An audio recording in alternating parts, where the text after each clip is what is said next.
शुभम, चलिए शुभारंभ करते हैं दिशा चैनल की खास पेशकश शुभ समाचार की इस कड़ी का। मैं हूं प्रियंका। आप सभी को मैरी क्रिसमस।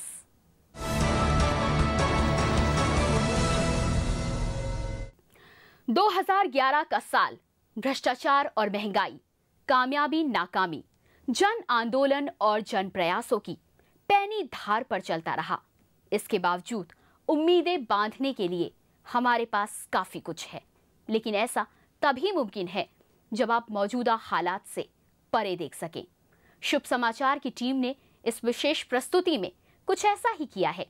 आइए हम शुभ समाचार के इतिहास के कैलेंडर को पलटें और उन क्षणों को याद करें जिन्होंने हमारे आज की नींव रखी है।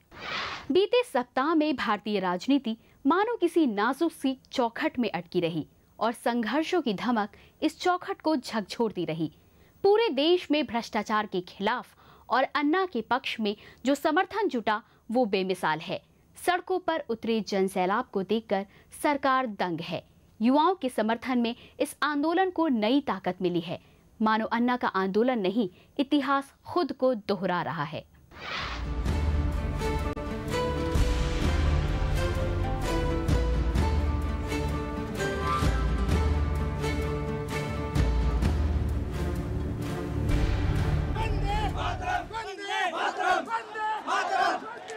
भारत माता की जय, वंदे मातरम, ये कुछ ऐसे नारे हैं जो भारत के स्वतंत्रता आंदोलन के प्रतीक रहे हैं। लेकिन आज पूरा देश इन नारों से एक बार फिर गुंजायमान है।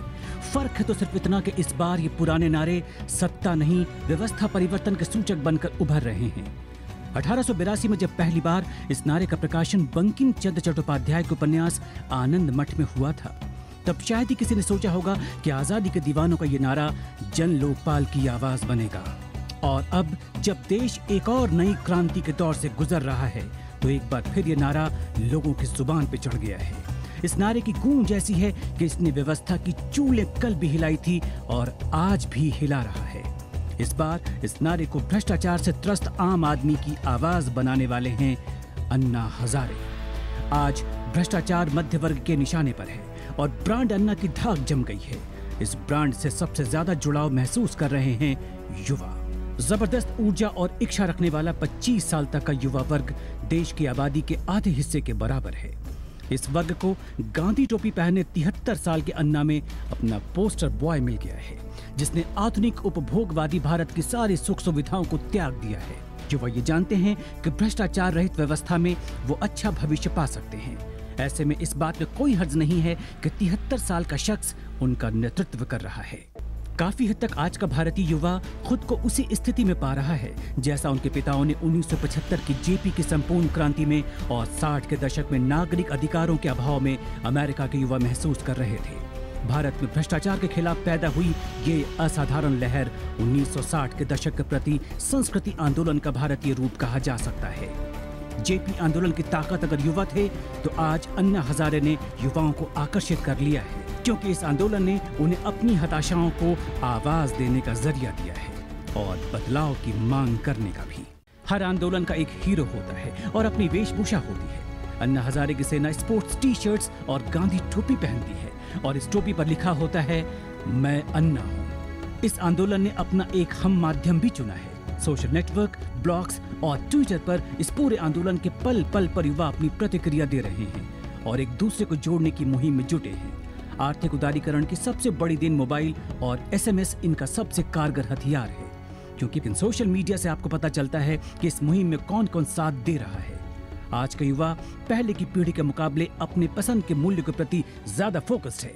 मैं अकेला ही चला था जानिबे मंजिल, मगर लोग जुड़ते गए और कारवां बनता गया। स्पष्ट और अनोखे होते हुए भी अन्ना के प्रतिबिंब चकरा देने वाले थे। अन्ना का कारवां जहां से भी गुजरा, हर कोई उनके संग हो लिया। मानो अन्ना नहीं, ये आंधी है। और रामलीला मैदान पहुंचते पहुंचते तो देश भारतीय इतिहास और आजाद भारत के भ्रष्टाचार विरोधी मुहिम की सबसे बड़ी क्रांति का आगाज कर चुका था। कुल मिलाकर आजादी का 64वां साल भारत को भ्रष्टाचार मुक्त करा पाएगा और अन्ना की उपलब्धि कामयाबी में दर्ज हो पाएगी कि नहीं, ये तो वक्त ही बताएगा। शुभ समाचार की टीम के साथ मैं मनोज कनक। बिहार के छोटे से गांव मोतिहारी के सुशील कुमार ने सोनी टेलीविजन के चर्चित शो कौन बनेगा करोड़पति में 5 करोड़ का जैकपॉट जीतकर पूरी दुनिया को चौंका दिया है। आज दुनिया भर के जाने माने न्यूज चैनल्स और पत्र पत्रिकाओं में इस गुदड़ी के लाल की कामयाबी के चर्चे आम हैं। सुशील कुमार की इस कामयाबी ने एक बार फिर ये साबित किया है कि भारतवर्ष में प्रतिभाओं की कमी नहीं है और शिक्षा ही वो माध्यम है जो एक साधारण इंसान को उसकी मेहनत और लगन के जरिए खास बना सकती है।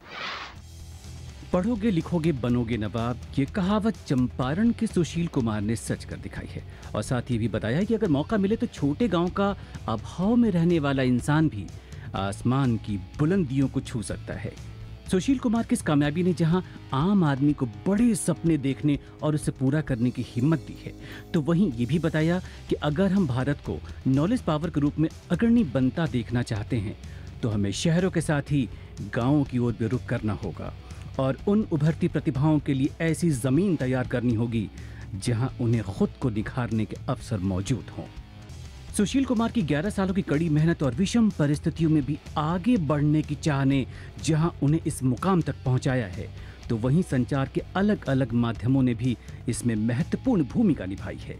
21 इंच के सैटेलाइट बॉक्स ने जब सुशील को प्रेरणा दी तो हर दिन उन्हें अपने ज्ञान को बढ़ाने और उसे परखने के अवसर भी उपलब्ध कराए। रेडियो ने उन्हें देश और दुनिया से रूबरू कराया तो मोबाइल पर उंगलियों की हरकतों ने उन्हें मोतिहारी से मुंबई तक का रास्ता दिखाया। सुशील कुमार की इस अप्रत्याशित सफलता ने एक बात साफ कर दी है कि करोड़पति फॉर्मेट अनेक देशों में चल रहा है, परंतु हिंदुस्तान में इस बार इसे सर्वहारा वर्ग और कस्बों से जोड़कर ये बता दिया कि राष्ट्रीय ऊर्जा आज भी सकारात्मक नहरों में बह रही है, क्योंकि राहें आसान कभी मंजिल की हुआ करती नहीं, वो तो जज्बा है जो मुश्किलों को दबा देता है। ब्यूरो रिपोर्ट, शुभ समाचार।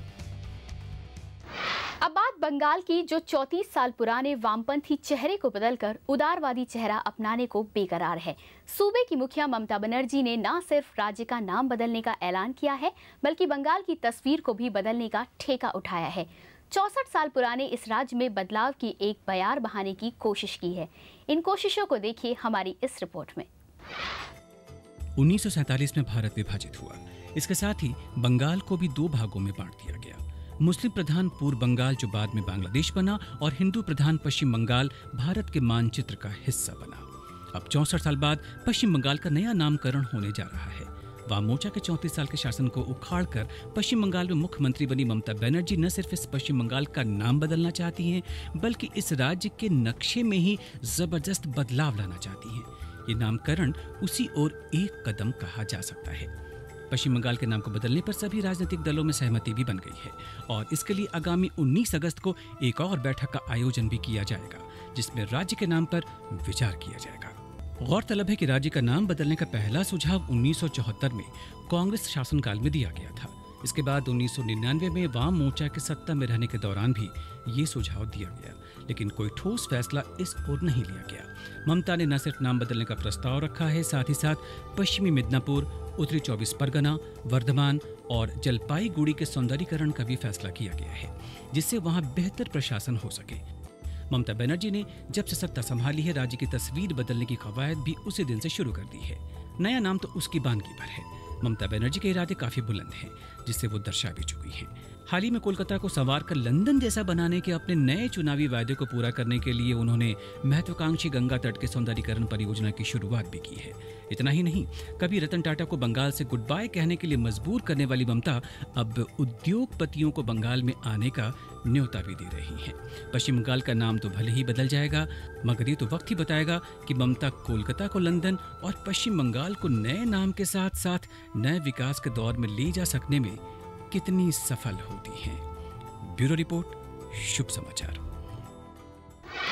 बात सबसे पहले देश की सबसे बड़ी जांच एजेंसी सीबीआई की, जो हमेशा अपनी गहन जांच के बल पर तथ्यों को उजागर कर बड़ी से बड़ी घटना का पर्दाफाश करने के लिए जानी जाती है। लेकिन आज हम आपको दिखाएंगे सीबीआई की एक ऐसी पहल जिसके बारे में शायद कुछ ही लोग जानते हों। जी हां, हम बात कर रहे हैं सीबीआई पाठशाला की, जहां छात्रों को भ्रष्टाचार विरोधी पाठ पढ़ाया जा रहा है। सीबीआई की इसी पाठशाला पर देखिए हमारी एक्सक्लूसिव रिपोर्ट। तारीख 14 अक्टूबर, दिन शुक्रवार। इस दिन दिल्ली में मौजूद केंद्रीय जांच ब्यूरो की लाल ईंटों से बनी पुरानी इमारत में अच्छी खासी तादाद में बच्चों का जमावड़ा नजर आ रहा है। सीआरपीएफ पब्लिक स्कूल के 12वीं कक्षा के तकरीबन 70 छात्र भ्रष्टाचार से लड़ने के बुनियादी नुस्खे सीखने यहाँ आए हैं। इन्हें आपराधिक घटना से तथ्य निकालने के तरीके भी बताए जाएंगे। इनकी पहली क्लास शुरू होती है पॉलीग्राफ लेबोरेटरी टेस्ट से, जहां झूठ का पर्दाफाश किया जाता है। जब इन्हें इसके बारे में बताया जाता है तो हर छात्र इस टेस्ट को आजमाने के लिए बेचैन नजर आता दिखाई देता है। पर खुशकिस्मत तो एक ही निकला, जिसे मशीन पर बिठा बाकियों को ये बताया गया कि इसके जरिए झूठ नहीं बल्कि जांच के दौरान घबराहट पकड़ में आती है। ये ऐसी बात है जिसे बहुत कम लोग जानते हैं। इसके बाद बैलिस्टिक या हथियारों की जानकारी इन्हें दी जाती है। यहाँ से बच्चे फिंगरप्रिंट प्रयोगशाला जाते हैं, जहाँ छात्रों ने पराबैंगनी रोशनी की मदद से बहुरंगीय परत के जरिए उंगलियों के निशानों का जायजा लेना सीखा। फिर बारी थी आपसे काम कराने के बदले रिश्वत की मांग की जाए तो उस घुसखोर को कैसे पकड़ा जाए और कैसे भ्रष्टाचार निरोधक दस्ते को सूचित किया जाए। अब बारी थी वॉइस डिटेक्शन के छोटे से कोर्स के बाद ही कंप्यूटर फॉरेंसिक और जाली दस्तावेजों की पहचान कैसे की जाए। बच्चे एक एक बारीकियों को ध्यान से समझ रहे थे।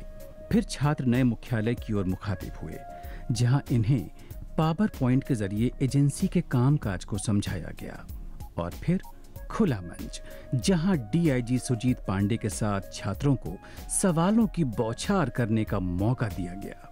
सीबीआई ने स्कूली बच्चों को भ्रष्टाचार से लड़ने की जानकारी देने के लिए इस नई पहल की शुरुआत इसी साल 22 जुलाई से की है। तब से अब तक राजधानी के करीब 15 स्कूलों के छात्र सीबीआई की इस पाठशाला में आ चुके हैं। छात्र भ्रष्टाचार से लड़ने के गुर सीखकर उत्साहित दिखे। भ्रष्टाचार के खिलाफ जंग का ये पाठ उम्मीद है कि आने वाली पीढ़ी अपने जीवन में अपनाएगी, जिससे देश में फैल रहे भ्रष्टाचार पर अंकुश लग सकेगा। देश की सबसे बड़ी जांच एजेंसी सीबीआई की ये कोशिश है कि उनकी इस पाठशाला में बच्चे ये सीख सकें कि भ्रष्टाचार एक बुरी बला है, जो समाज में आ रहे एक बड़े बदलाव का शुभ संकेत है। दिल्ली स्थित सीबीआई मुख्यालय से शुभ समाचार के लिए कैमरामैन नरेश पटेल के साथ मैं मनोज खन्ना। शुभ समाचार की इस कड़ी में फिलहाल वक्त हो चला है एक छोटे से ब्रेक का। मिलते हैं ब्रेक के बाद।